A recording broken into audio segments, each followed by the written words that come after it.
तो जय हिंद दोस्तों, जैसा कि आपका एसएससी एमटीएस का एग्ज़ाम आपका 19 मई को दोस्तों आपका समाप्त हो गया है फर्स्ट फेज़ का। ठीक है, सेकंड फेज़ का जो एग्ज़ाम है फ्रेंड्स वो आपका जून में होना है। 12 जून से आपका 20 जून तक एक सप्ताह तक वहाँ चलेगा। ठीक है, इसके बाद दोस्तों आपका सीजीएल प्री का एग्ज़ाम होगा, इसके बाद आपका सीएचएसएल का एग्ज़ाम होगा। ठीक है, और सभी एग्जामों में जो सिलेबस आपका सभी एग्जामों का सेम है जीके जीएस का। तो आज का ये वीडियो है आप उन सभी लोगों के लिए जो आपका एमटीएस के एग्ज़ाम देने वाले हैं, सीजीएल के देने वाले हैं या सीएचएसएल के देने वाले हैं। ठीक है, तो चलिए वीडियो को स्टार्ट करते हैं बिना किसी देरी के। तो आज का जो पहला प्रश्न है वो दोस्तों हमारा जनगणना से, क्योंकि जनगणना से आपका हर शिफ्ट में 1 से 2 प्रश्न आपका किसी भी एग्जाम में बनता है। ठीक है, तो पहला प्रश्न है कि 2011 की जनगणना के अनुसार, ठीक है, किस राज्य की जनसंख्या सबसे ज़्यादा है। ठीक है, तो which state has the largest population according to census 2011। ठीक है, इसका जो राइट आंसर आपका हो जाएगा वो दोस्तों आपका उत्तर प्रदेश हो जाएगा। ठीक है, बात कर लेते हैं 2011 की जनगणना की। 2011 का जो जनगणना है फ्रेंड्स वो आपका 15वीं जनगणना थी ओवरऑल। ठीक है, लेकिन दोस्तों आज़ादी के बाद बात करेंगे तो आज़ादी के बाद दोस्तों आपका कौन सी जनगणना थी, तो आज़ादी के बाद दोस्तों आपका ये 7वीं जनगणना थी। ठीक है, कौन सा जनगणना, 2011 का जनगणना। इसके अलावा इसके आदर्श वाक्य की बात करेंगे तो हमारी जनगणना हमारा भविष्य, इसका आदर्श वाक्य था। और पहली जनगणना की बात करेंगे फ्रेंड्स तो ये आपका कब हुआ था, तो ये दोस्तों आपका 1872 ईस्वी में हुआ था। ठीक है, 1872 में दोस्तों लॉर्ड मेयो के काल में हुआ था। लॉर्ड मेयो उस समय क्या था आपका वायसराय था, तो लॉर्ड मेयो के काल में पहली जनगणना हुआ था। लेकिन आपसे पूछ दिया जाए पहली संपूर्ण जनगणना, ठीक है, पहली संपूर्ण जनगणना नियमित जनगणना तो दोस्तों आपका हुआ था 1881 ईस्वी में। ये किसके काल में हुआ था, तो ये आपका लॉर्ड रिपन के काल में हुआ था। इसको भी आप याद रखिएगा। ठीक है, इसके अलावा पूछ दिया जाए आपका स्वतंत्र भारत का पहला जनगणना कब हुआ, तो स्वतंत्र भारत की जो पहली जनगणना है वो दोस्तों आपका हुआ था 1951 ईस्वी में। ठीक है, 1951 के बाद से आपका हर 10 साल के बाद आपका जनगणना होता है। उसी प्रकार आपका जो अंतिम जनगणना था वो दोस्तों आपका 2011 में हुआ है। ठीक है, इसके अलावा 2021 में होना था लेकिन अभी किसी कारणवश नहीं हो सका है। तो ये जनगणना आपका सितंबर माह से दोस्तों होना शुरू हो जाएगा। ठीक है, तो 2011 जनगणना से कुछ आपके पैरामीटर्स हैं उसको देख लेते हैं। पहला है दोस्तों सबसे अधिक आबादी वाला राज्य, तो ये दोस्तों आपका कौन था, उत्तर प्रदेश था। इसके अलावा सबसे कम आबादी वाला राज्य या संघ राज्य क्षेत्र आपसे पूछ दिया जाए तो वो दोस्तों आपका लक्षद्वीप हो जाएगा। इसके अलावा उच्चतम जनसंख्या केंद्र शासित प्रदेश हो जाए, केंद्र शासित प्रदेश में सबसे ज़्यादा जनसंख्या कहाँ है, तो ये आपका लक्षद्वीप हो जाए, सॉरी दिल्ली हो जाएगा। ठीक है, इसके बाद पूछ दिया जाए कि उच्चतम लिंगानुपात आपका किस राज्य का है, तो आपका केरल का है। वहीं पर पूछ दिया जाए न्यूनतम लिंगानुपात किस राज्य का है, तो क्या बताइएगा। ठीक है, न्यूनतम लिंगानुपात किस राज्य का है, तो दोस्तों आपका हिमाचल प्रदेश का हो जाएगा। ठीक है, इसके अलावा उच्चतम साक्षरता के दर की बात करेंगे तो आपका बिहार का हो जाएगा, सॉरी केरल का हो जाएगा उच्चतम साक्षरता। लेकिन न्यूनतम की बात करेंगे तो न्यूनतम जो साक्षरता है वो दोस्तों आपका कहाँ का हो जाएगा, वो आपका बिहार का हो जाएगा। ठीक है, इसके अलावा उच्चतम जनसंख्या घनत्व की बात करेंगे तो ये दोस्तों आपका बिहार का है। लेकिन न्यूनतम जनसंख्या घनत्व की बात करेंगे तो कहाँ का है, तो ये दोस्तों आपका अरुणाचल प्रदेश का है। ठीक है, एपी लिख देते हैं, एपी मतलब अरुणाचल प्रदेश, आप समझ जाइएगा। एपी का मतलब आंध्र प्रदेश भी होता है। ठीक है, तो इन दोनों को आप थोड़ा सा याद रखिएगा। ठीक है, चलिए नेक्स्ट क्वेश्चन की ओर बढ़ते हैं। तो नेक्स्ट क्वेश्चन है दोस्तों हमारा आपका वज्जी संघ की राजधानी जो कि कहाँ थी। ठीक है, तो ये महाजनपद काल का क्वेश्चन है। ठीक है, वज्जी संघ की राजधानी कहाँ है, महाजनपद काल का है। अभी जो हाल ही में आपका एसएससी एमटीएस का एग्जाम हुआ वहाँ में हर शिफ्ट में एक प्रश्न आपका महाजनपद काल से आ रहा था। ठीक है, तो वज्जी संघ की राजधानी आपका इसका तो वैशाली हो जाएगा। ठीक है, इसके अलावा बात करेंगे वज्जी की, तो वज्जी आपका 16 महाजनपदों में से एक था। कई छोटे राज्यों को मिलाकर इसका उत्पत्ति हुआ था, इसकी राजधानी वैशाली थी। ठीक है, लेकिन बात करते हैं प्राचीन काल की, तो प्राचीन काल में हमें कितने महाजनपद मिलते हैं, तो 16। ठीक है, 16 महाजनपदों का उल्लेख हुआ है प्राचीन काल के भारत के। ठीक है, तो वो कौन कौन 16 महाजनपद थे, तो पहला दोस्तों आपका कंबोज था जो कि इसका राजधानी आपका राजपूत था। मत्स्य की बात करेंगे तो विराटनगरी इसका क्या था, राजधानी था। असमक की बात करेंगे तो पटना इसकी राजधानी था। अंक की बात करेंगे तो चंपा। वस्त की बात करेंगे तो कौशाम्बी। और अवंती उत्तर और दक्षिण की बात करेंगे तो उत्तर का उज्जैन और आपका दक्षिण अवंती का महेश्मती। इसके अलावा काशी का आपका बनारस था। कौशल का दोस्तों बात करेंगे तो श्रावस्ती था। सुरसेन की बात करेंगे तो मथुरा राजधानी था। मगध की बात करेंगे तो गिरिध्वज, बाद में आपका पाटलिपुत्र हुआ था। चेदी वंश की राजधानी की बात करेंगे तो सुक्तिमती। इसके अलावा पंचाल उत्तर की बात करेंगे तो अहिच्छत्र और पंचाल दक्षिण का आपका राजधानी कंपिल्य। ठीक है, मल्ल की राजधानी की बात करेंगे तो कुशीनगर और आपका क्या है कुरु की राजधानी की बात करेंगे तो इंद्रप्रस्थ और गंधार का तक्षशिला। ठीक है, तो ये आपका 16 महाजनपद हैं जिनकी राजधानी आपको जानना जरूरी था। ठीक है, नेक्स्ट क्वेश्चन है आपका बंगाल का जो विभाजन है वो आपका कब हुआ है। ठीक है, तो बंगाल का जो विभाजन है वो दोस्तों आपका 1905 ईस्वी में हुआ है। तो इसका राइट आंसर आपका 1905 जो है राइट आंसर हो जाएगा। ठीक है, 19 जुलाई 1905 को तत्कालीन वायसराय था लॉर्ड कर्जन ने बंगाल विभाजन का घोषणा किया था। 16 अक्टूबर 1905 को लागू किया गया था। हालांकि 1911 में लॉर्ड हार्डिंग ने इसे क्या किया था, वापस ले लिया था। ठीक है, तो ये आपका बंगाल विभाजन संबंधित आपका प्रश्न था। वीडियो में आगे बढ़ने फ्रेंड्स, इससे पहले आपको बता दें कि हाल ही में जो आपका एसएससी एमटीएस का जो एग्ज़ाम हुआ है उसमें दोस्तों आपका 2 मई से 19 मई में, ठीक है, 2 मई से 19 मई तक आपका तकरीबन 39 सितंबर का एग्जाम कंडक्ट हुआ है और उसमें पूछे गए 1000 प्रश्नों का उत्तर है वित्त परीक्षा में छपने वाले संभावित प्रश्नों के साथ, जो कि आपके एसएससी सीजीएल सीएचएसएल और आपके एमटीएस सेकेंड फेज के लिए बहुत ही जरूरी है। तो अगर इसे लेना चाहते हैं तो मात्र 20 रुपये के न्यूनतम शुल्क पर, ठीक है, मात्र 20 रुपये के न्यूनतम शुल्क पर आप इसे प्राप्त कर सकते हैं हमारे दिए गए व्हाट्सअप नंबर पर, ठीक है। जो लोग भी लेना चाहते हैं व्हाट्सअप नंबर पर डायरेक्ट आ सकते हैं, नहीं तो डिस्क्रिप्शन में लिंक भी है, वहाँ से भी आप लोग डायरेक्ट है जो कि व्हाट्सअप पर आ सकते हैं, ठीक है। तो जिन लोगों को भी लेना है वो कृपया संपर्क कर लीजिएगा। हमारा जो अगला प्रश्न फ्रेंड्स वो है कि निम्नलिखित में से किस नृत्य की शुरुआत है असम के महान वैष्णव संत और सुधारक महापुरुष शंकर देव के द्वारा किया गया था, ठीक है। तो इसका जो राइट आंसर है आपका सतरिया हो जाएगा, ठीक है। ये बार बार पूछा जाता है कि सतरिया नृत्य का जो आपका स्थापना है वो किसके द्वारा किया गया था, तो शंकर देव आपके ऑप्शन में दिया जाता है, तो वही आपको मानना है, ठीक है। सतरिया नृत्य की बात करेंगे तो असम का शास्त्रीय नृत्य है और इसे महापुरुष शंकर देव ने शुरू किया था। इसके अलावा बात कर लेते हैं मणिपुरी डांस का, जो कि आपका शास्त्रीय नृत्य है। अगर पूछ दिया जाए तो गुरु विपिन सिंह इसका राइट आंसर हो जाएगा। जिस प्रकार आपका असम का सतरिया नृत्य का संस्थापक आपके शंकर देव को माना जाता है, उसी प्रकार आपके मणिपुर के जो आपके डांस है उसके संस्थापक आपके गुरु विपिन सिंह को जाने जाते हैं, ठीक है। इसके अलावा मकर संक्रांति में किस भगवान की पूजा की जाती है, अगर पूछ दिया जाए तो आपका सूर्यदेव मार्काना है। इसके अलावा अगला जो क्वेश्चन है कि मणिपुरी नृत्य जो कि किसका प्रतिनिधित्व करता है, ठीक है। तो मणिपुरी दोस्तों आपका क्या करता है, तो राधा और कृष्ण के प्रेम प्रसंग मणिपुरी नृत्य का विषय है और ज़्यादातर हिंदू धर्म के वैष्णव संप्रदाय से होता है, ठीक है। अगला क्वेश्चन है कि प्लस पॉजिटिव चार्ज होने का क्या मतलब होता है, ठीक है। तो इसका मतलब आपका इलेक्ट्रॉन की तुलना में प्रोटॉन ज़्यादा है, ठीक है, इसका यही मतलब होता है। अगला है कि निम्नलिखित में से कौन खाद्य श्रृंखला में तृतीयक उपभोक्ता है, ठीक है। तो बाज हो जाएगा, गीद हो जाएगा, शेर हो जाएगा, भालू हो जाएगा, ये सभी आपके क्या है, खाद्य श्रृंखला में तृतीय उपभोक्ता के जानवर हैं। नेक्स्ट क्वेश्चन है कि सूर्य के प्रकाश से कमी से किस विटामिन की कमी होती है, तो इसका राइट आंसर आपको विटामिन डी मार्क कराना है। विटामिन डी का रासायनिक नाम की बात करेंगे तो कॉल्सिफेरॉल है और इसकी कमी से आपका क्या होता है, तो रिकेटस होता है।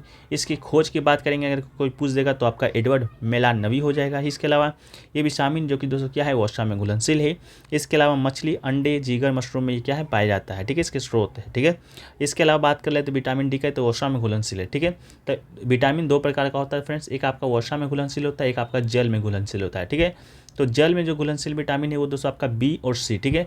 बी में दोस्तों आपका B1, B2, B3, B12 यहाँ तक आता है, बी कॉम्प्लेक्स, और आपका सी जो विटामिन है आपका जल में। इसके अलावा जितने भी विटामिन है सब आपका क्या है, तो वर्षा में घुलनशील है, ठीक है, इसको भी याद रख लीजिएगा।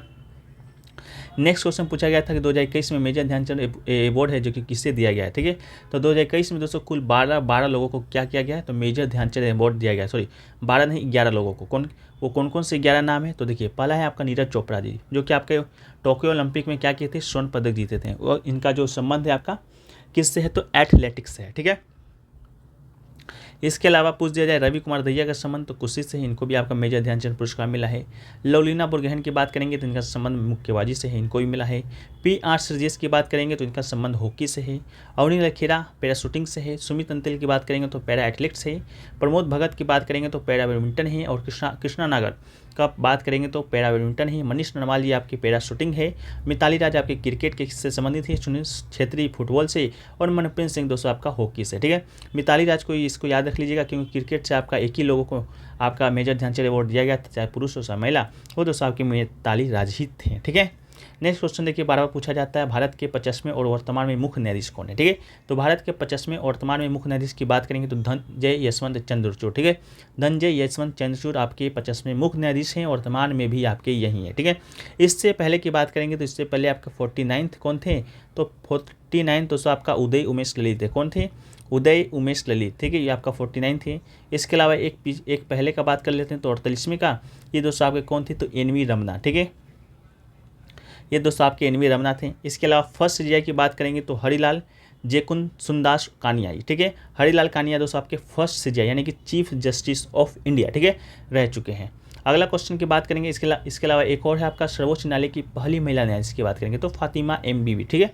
इसके अलावा अगला है कि किस राज्य या UT ने नगर निगम संशोधन अधिनियम 2022 द्वारा 3 नगर निगमों को विलय किया है, ठीक है। तो इसका राइट आंसर क्या हो जाएगा, तो आपका नई दिल्ली हो जाएगा। ठीक है, इसके संशोधन जो कि आपका 22 मई 2022 को आपका आया था। दिल्ली नगर निगम को दिल्ली नगर निगम संशोधन अधिनियम के अनुसार 2021 में दक्षिणी दिल्ली नगर निगम, उत्तरी दिल्ली नगर निगम और पूर्वी दिल्ली नगर निगम सहित 3 नगरों में विभाजित किया गया था। ठीक है, अगला क्वेश्चन देखिए, पूछा गया है कि 1927 में साइमन कमीशन के गठन का मुख्य उद्देश्य क्या था। ठीक है, तो इसका जो मुख्य उद्देश्य था आपका संवैधानिक सुधार के प्रश्न पर विचार करना। ठीक है, यह आया था नवंबर 1927 में। ब्रिटिश सरकार ने संवैधानिक सुधारों को शुरू करने के लिए भारत की संवैधानिक प्रगति पर रिपोर्ट करने के लिए साइमन कमीशन का नियुक्त किया था, जैसा कि वादा किया गया था। और कई भारतीय द्वारा इस आयोग का कड़ा विरोध भी किया गया था। ठीक है, इसके अलावा अगला क्वेश्चन आता है आपका कि चार्टर एक्ट जो आपका आया था 1799 का, ये किससे संबंधित था, तो इसने भारत में कंपनी के व्यापार एकाधिकार को अगले 20 वर्ष तक आपका जारी रखा था। ठीक है, इसके अलावा ब्रिटिश संसद के द्वारा पारित किया गया यह कानून था, ये कानून जिसमें ईस्ट इंडिया कंपनी के लिए बनाया गया चार्टर अधिनियम 1773 में संशोधन किया गया और ईस्ट इंडिया कंपनी के आगामी 20 वर्षों तक विदेश में व्यापार करने की छूट मिली थी। ठीक है, अगला क्वेश्चन है कि प्राचीन भारत में कुषाण की दूसरी राजधानी निम्नलिखित में से कौन थी। ठीक है, तो इसका जो राइट आंसर आपका हो जाना है वो आपका मथुरा हो जाना है। ठीक है, कुषाण वंश की 2 राजधानी थी, उत्तरी भारत में पुरुषपुर और आपका मथुरा से प्रशासन चलाता था।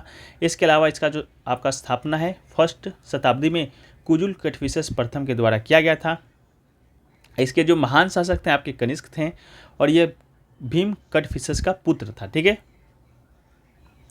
अगला है दोस्तों कि जैन और बौद्ध भिक्षुओं के अस्थायी आश्रय को क्या कहते हैं। ठीक है, तो जैन और बौद्ध भिक्षुओं के अस्थायी आश्रय की बात करेंगे तो इसे विहार कहते हैं। ठीक है, विहार। ठीक है, जैन और बौद्ध भिक्षुओं के अस्थायी आश्रय को विहार कहते हैं। इसका निर्माण है चट्टानों से होता है या तो लकड़ी से होता है। ठीक है, भारत में बड़े स्थलों जैसे अजंता की गुफा, कन्हेरी की गुफा, करेली गुफा और औरंगाबाद गुफाएं कहीं विहारें आपके शामिल हैं।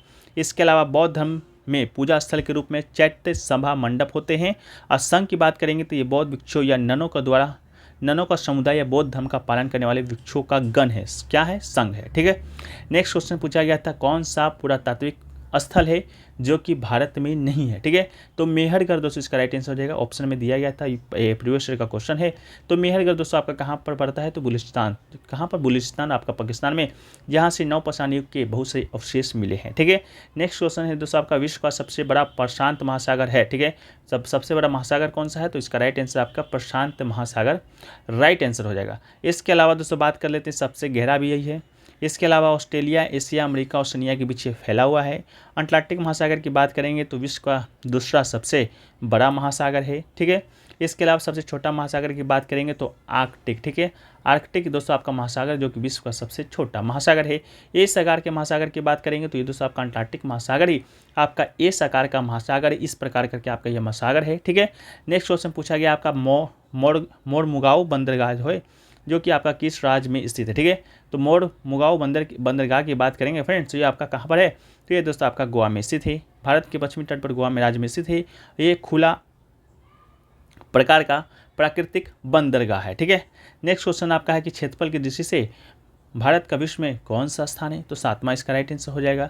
इसके अलावा पहला कौन सा है, रूस है। ठीक है, सेकंड कौन सा है, कनाडा है। इस प्रकार करके दोस्तों आपका भारत का जो स्थान है आपका पूरे विश्व में आपका 7वां है।